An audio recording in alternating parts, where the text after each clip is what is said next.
Available on Apple, Spotify, and online at rocklandnews.com. Thanks for joining us today. Here are your hosts, Tom Osa and Mike Kluger. Well, not exactly. Mike isn't with us this afternoon. We're actually doing the Government Matters episode because it does. And we have with us as a guest today, new town of Stony Point Supervisor, Amy Conklin-Stamm. She's been a guest with us before, but Amy, really happy to have you on the show. First of all, congratulations, and let's rock. All right, let's go. Yeah. Thanks for having me here, Tom. Absolutely. So you had some updates. I know that you had most recently you had the board meeting, the inaugural board meeting for January. Yep. And how did it go? What do we got going on in Stony Point these days? Yeah, so I had my first official town board meeting as supervisor last Tuesday, and not only was it a regular board meeting, but we had our reorganizational meeting as well, which we're required to do after every supervisor election.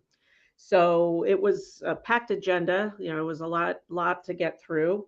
But it went well, and glad to have that one under my belt. One of the things that we did at this meeting, which I had talked about last year while I was campaigning, was to begin recording the meeting. So we recorded that meeting. Cool. And we have a YouTube channel that we posted the link to the YouTube channel. We have that on our social media, on our website. And I'm glad to be able to do this for residents who might be interested in watching the meeting and staying up to date on things going on in town. And, you know, sometimes people can't make it out, or the weather might be bad, or you just, would rather sit and watch the next day from your living room. So right, yeah. I'm And glad sometimes the age-old adage is that government, occasionally moves slowly, but when they move, they certainly move forward steadily. So, like, if you miss an important update or something, it's like, feeling out of the loop. Yeah, about a week ago, I was at the town of Tuxedo. One of our colleagues, John Sandak, is now on the board over there. And what I found, we were there to just record the meeting for Rockland's News. But right on the side, there were people on Zoom that were checking in on the meeting. I'm like, oh, this is great. And it was a lot of people on that meeting. Yeah. Yep. Yeah. I think it'll be a good service for our residents, senior citizens who might not want to come out in the evenings. And, I'm glad we can get 2026 going with that service for our residents. Yeah, and I can also see if my friend George had anything to say. I'm psyched about that. That's great. What else is going on is, I know that there's a lot in store for 2026, certainly events. I know one of the things that you spoke about in 2025 when you were on the air with us was about, making sure that streetscape was moving along nicely. Right. And certain other things. Yeah. So we have, we would like to begin our streetscaping in 2026. I've had some initial talks with our highway superintendent, Carl Javanez. We have Councilman Mike Puccio participating in these conversations as well, and our town engineer and John Queenan. And we tossed around some initial kind of high level ideas of things that would be welcome improvements along the 9W corridor. One being some more decorative lighting. We have those nice decorative light poles along the Farley Bridge. But if we can kind of expand those to the north and the south, that would be a nice look. A lot of those sidewalks need repair or replacement. So that was another thing that we talked about. And then, we have those two little pocket parks. We have the one, I think it's referred to as Monument Park, right on the corner of Route 210 and 9W. Yeah. as well as the site of the former Malloy's building. There's a little pocket park in there where the clock is located. Yes. So we'd like to maybe do some improvements in those parks, some fresh landscaping, and just make them look a little newer and fresher.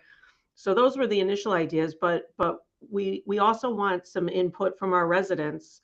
So we're figuring out how we're going to do that, and we'll certainly communicate that out to folks once we have that figured out, so we can find out from residents in the town what they would like to see. Yeah, and I find that is one of the toughest components of, I mean, really with any administration or any business, quite frankly, or any not-for-profit, is getting the message out, and then the next level is getting the feedback. And Mhm. the toughest challenge is finding, if you will, the medium by which the communications go out, because Right. there's so many methods. You recently started the Instagram page, which is reaching out to another generation of online communicators and listeners. Yep. Have you found that there's been a certain level of engagement on the Instagram feeds as you send information out? I think that's still kind of ramping up. So, I've been looking at it from time to time, and posts are getting likes, but I'd like to see it do better. So, all those, what would that be? The Gen Z group Yeah, out there. and the like, Gen Alpha. like our Instagram page. Yeah, we can Follow. definitely put that in the news article to follow, just so you know. Yeah. Yeah. But yeah, I'm happy to have that because, as you said, Tom, that reaches a different audience here in Stony Point that may not follow us on Facebook. They may not go on our website. So we're really trying to engage with more people in the town. And I think the Instagram page will help us with that. Yeah, yeah, and it's become very, if you will, standard. I mean, truth be told, I kind of fell behind in terms of, and you see me on Facebook, like sometimes like a silly goose on there. Is that what Mhm. you say on podcast? Silly goose.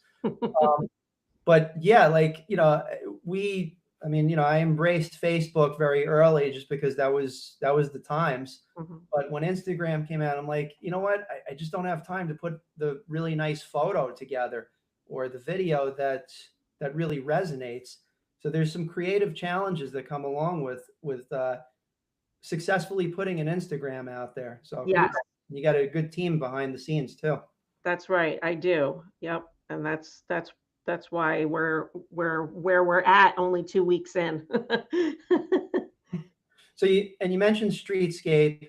You definitely want to get some feedback from the general public. I think the Yeah, town is up to it's nearing 15,000 residents, maybe a hair under, about 14,000, 15,000. right. Uh, if I'm not mistaken, I'm just going back from our last conversation. You also had plans to hire a second. Uh, was it an engineer or a planning individual onto your team? I'm trying to think what you were going to hire a code enforcer. That was it. Okay. Yeah.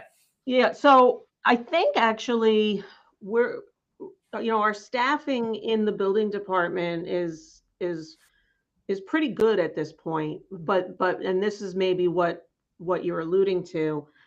For me, code enforcement is going to be a top priority that, I'll monitor and work closely with our building and code enforcement on. Yeah. Um, so, if there's the need down the road for another code enforcement officer, whether it's a part-time or a full-time, that will be something that the board and I would certainly discuss, Yeah. as a way to keep Merits it. Yeah. on these things in town. So that's that. We have I don't remember if I mentioned this last time I was on, the 250th anniversary of our nation is this year. Right. And I'm really excited that we are planning a 250th anniversary carnival to celebrate. And that'll be July 8th through 11th. And we're going to have that up at the former Letchworth property over near the road building where we've had carnivals in the past, or the Wayne Hose has had their carnival there in the past. Yep, family And fun day and it's really going to be a great community event and a fun way to celebrate our 250th. So I'm looking forward to that in July. that's awesome. Yeah, and I've seen things pop up over the past 3 or 4 weeks. I believe the town of Orangetown put out some communications about their plans for the 250th. So I think that's going to be going around the various 5 towns. Quite Yes. nice. It'll be a very festive atmosphere if all goes well. Yeah, I think, yeah, there'll be a lot going on this year in commemoration of that. So that'll be exciting. There's another thing that we're working on, kind of as part of the 250th, but it also kind of falls into the streetscaping category as well. And we're looking at the possibility of installing one of those really tall, big flagpoles that you sometimes see in Oh yeah, other areas. Our youth detective Andy Krieger was up in Fishkill quite a few months ago and saw up in Fishkill there's an 80-foot flagpole in their town, and he thought it looked awesome. He texted me a picture of it, said, I think this would be a great thing to do, and I agreed. I said that would be a great thing to do. So we think that we'll be able to put that flagpole on the property that borders the commuter lot on Route 9W, right? Next to the diner and across from Bee's Nest and yeah. Yes, so we're working on that, just kind of in the beginning stages of figuring out exactly where it would go and what's required for installation of it. We, possibly will look for businesses and residents to sponsor, they can buy sponsorships for that, whether it's like a memorial brick or something along those lines. Again, still working out the details, but I think it's going to be such a great fixture in our town. And, along with the flagpole, we'll have another one of those little pocket parks where, a couple benches, maybe a little table, depending on what the space allows. Someone can grab lunch from the diner or the deli, walk across the street and sit, enjoy the view out towards the river and the marsh. It's a pretty view from up there. And I'm really looking forward to seeing that come along. Yeah, sounds. It's we got the travel roads of 9W, and Mhm. obviously the 2 parks that you mentioned. But it's nice as you're driving along to see certain things that add to the aesthetics. Right. Definitely. Yeah, I think, it'll make Stony Point a little bit of a landmark, and hopefully that will help out, our businesses who've struggled the last year with all of the chippy construction. So Mhm. yeah, I'm excited for that. Yeah. And one thing I've noticed, and especially, I mean, we've seen the North Rockland Chamber of Commerce take a little bit more of a forward-moving position to advocate for the local businesses, which, big thumbs up on that. And what Mhm. I've noticed is that the business community is started to begin to work together uh, Mhm. better. And I was always a fan of that, especially in the late 2000s to the mid 2010s, where you had these events where even the retailers got together in order to help develop local business. So Right. I see that camaraderie coming back, and sometimes it comes out of the results of a crisis, in my Yeah. opinion. Yeah. Unfortunately, that sometimes is what happens after that. And I think, we can only move forward from here, and I'm certainly eager to work with our businesses and support them. They're the heart of our community. If we don't have our local small businesses, we don't have a town of Stony Point. So Yep. Yeah. Very important. yeah. Any other events coming up, leading up to springtime? This is that sort of the time of the year where, I mean, in my mind, and I've been wearing the Stony Point Seals swag over the last week, Mhm. hat and everything. Any other, events of note that are coming up over the next month or so? Yeah, so I'm glad you mentioned the Stony Point Seals. So they have their annual polar plunge that comes up Super Bowl Sunday, which I believe is February 8th. Yes, Yeah. February 8th. So I will be there to celebrate that, although I will not be plunging. Um, I will gladly watch those people go in the freezing waters. But the weekend before, January 31st, I will be guest bartending for the Seals at their Oh, fundraiser. That's going to be at Fireside. I'll be there at 1 o'clock, and Congressman Mike Lawler and I will be behind the bar together, and awesome. that will be interesting as I really have no bartending experience. So Neither do I. Yeah, I tried it once and I get it. But there's a lot of, I think what happens, if I'm not mistaken, is that they have the actual bartender making the more yeah, elaborate drinks and yes, then that's what I've been told. handle the tap and everything like that. Yeah, so I can open beers and I can pour a glass of wine.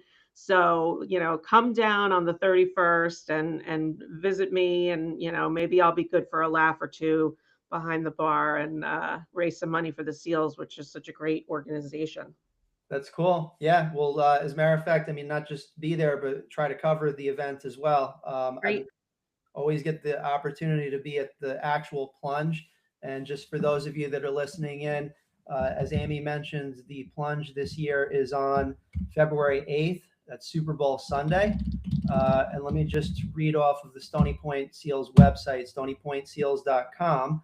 The three kids that they're raising money for this year are named Skylar, Lizzie, and Aria, and medically fragile children that could really use some great donations. And the Seals raise thousands and thousands of dollars every year for them.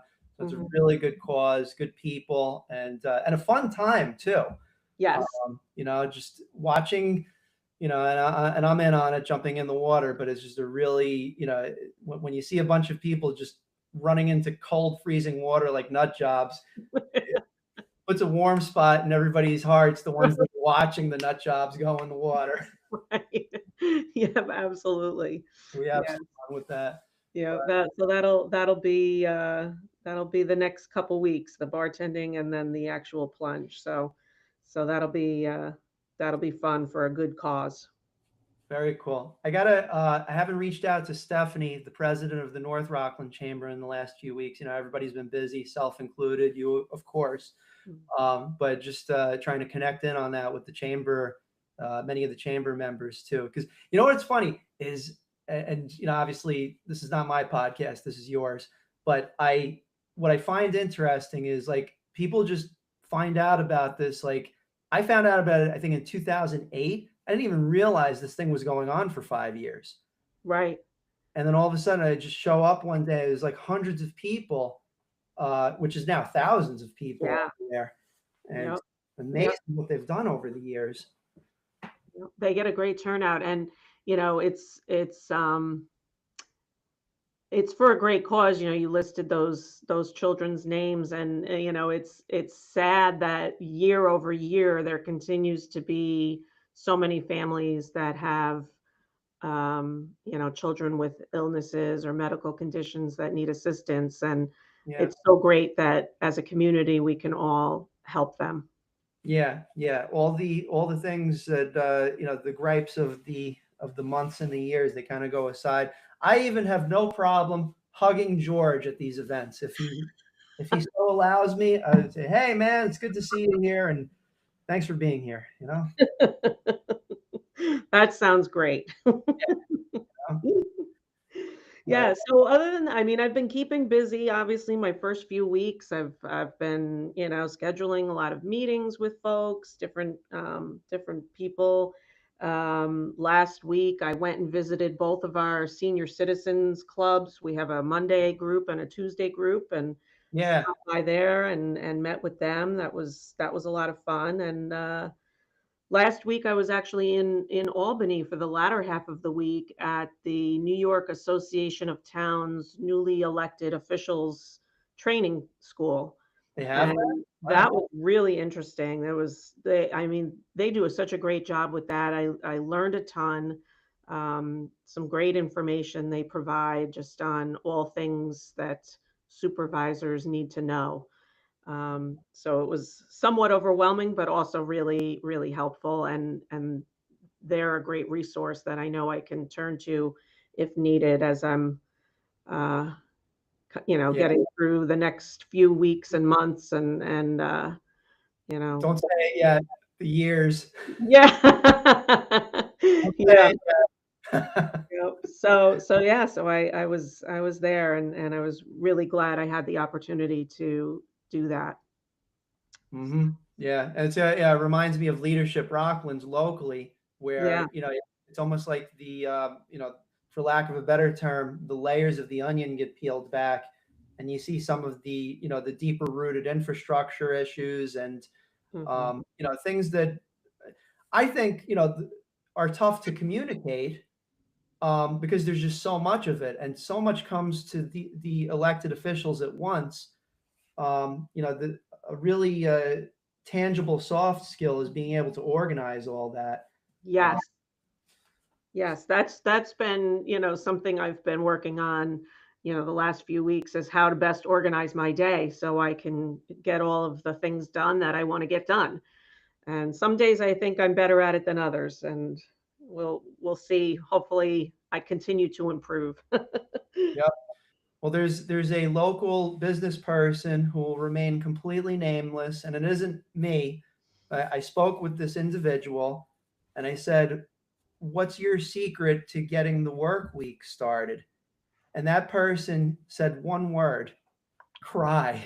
Oh, wow. Cry it out at the beginning of the week. Just be like, all right, it's inevitable and it's going to happen and it all works out. And I hope that person was joking slightly, but yeah, there was a smile on the person's face. I will Yeah. say, I hope they were joking too. I yeah, right. need to think of someone crying on a Sunday night. Yeah, yeah. It's like, you know, Mondays, Mondays are usually fun. And yesterday we had Martin Luther King Day. Mike was here. We did a history of Dr. King. Actually, I found out that his father was in Rockland County at one point, and the advocacy work that he did as a speaker in the area laid the foundation for several Supreme Court level cases later on.